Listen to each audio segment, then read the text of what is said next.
आर्यभट्ट प्राचीन भारत के एक महान ज्योतिषविद और गणितज्ञ थे।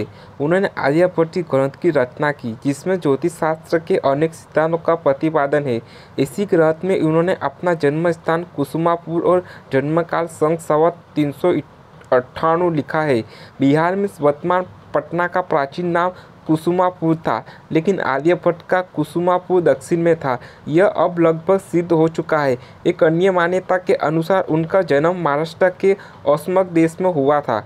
उनके वैज्ञानिक कार्यों का संबंध राजधानी में ही हो सकता था। उन्होंने लंबी यात्रा करके आधुनिक पटना के समीप कुसुमपुर में अवस्थित होकर राजस्तरीय में अपनी रचना पूर्ण की। यद्यपि आर्यभट्ट के जन्म के वर्ष का आर्यभट्टी में स्पष्ट उल्लेख न है। उनके जन्म के वास्तविक स्थान के बारे में विवाद है।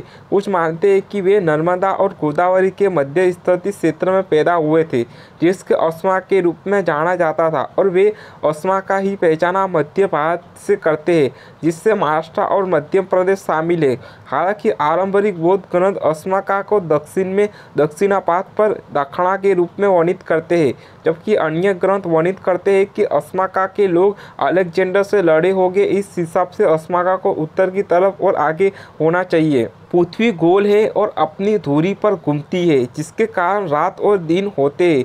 इस सिद्धांत को सभी जानते हैं, पर इस वास्तविकता से बहुत लोग परिचित होंगे कि निकोलस कोपरनिकस के बहुत पहले ही आर्यभट्ट ने यह खोज कर ली थी।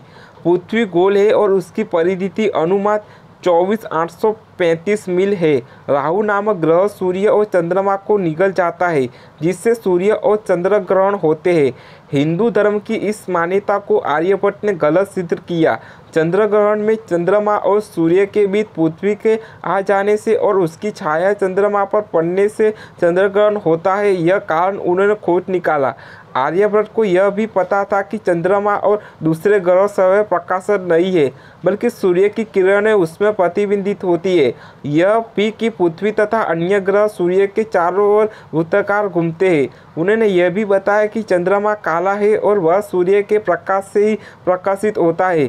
आर्यभट्ट ने यह सिद्ध किया कि वर्ष में 366 दिन नहीं, वरना 365, 29, 51 दिन होते हैं। आर्यभट्ट के मौलिक सिद्धांत, रोमाक सिद्धांत और सूर्य सिद्धांत विशेष रूप से महत्वपूर्ण है। आर्यभट्ट द्वारा निश्चित किया वर्षमान टॉलमी की तुलना में अधिक वैज्ञानिक है। विश्व गणित के इतिहास में भी आर्यभट्ट का नाम सुप्रसिद्ध है। खगोल शास्त्री होने के साथ साथ गणित के क्षेत्र में भी उनका योगदान बहुमूल्य है। बीजगणित में भी सबसे पुराना ग्रंथ आर्यभट्ट का है। उन्होंने सबसे पहले पाई की कीमत निश्चित की और उन्होंने ही सबसे पहले साइन के कोष्ठक दिए।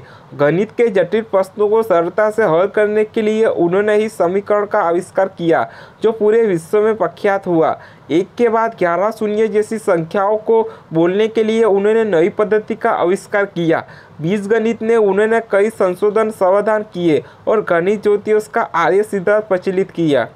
वृद्ध अवस्था में आर्यभट्ट ने आर्यभट्ट सिद्धांत नामक ग्रंथ की रचना की। उनके दर्शनाकृति सूत्र ग्रंथों का प्राकरण आर्यभट्टी नाम से प्रकाशित किया।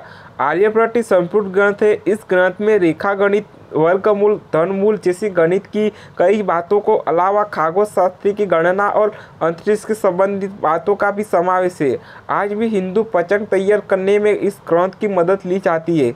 आर्यभट्ट के बाद इसी नाम का एक अन्य खगोल शास्त्री हुआ, जिसका नाम लघु आर्यभट्ट था। खगोल और गणित शास्त्र इन दोनों क्षेत्रों में उनके महत्वपूर्ण योगदान के स्मरणार्थ भारत के प्रथम उपग्रह का नाम आर्यभट्ट रखा गया है।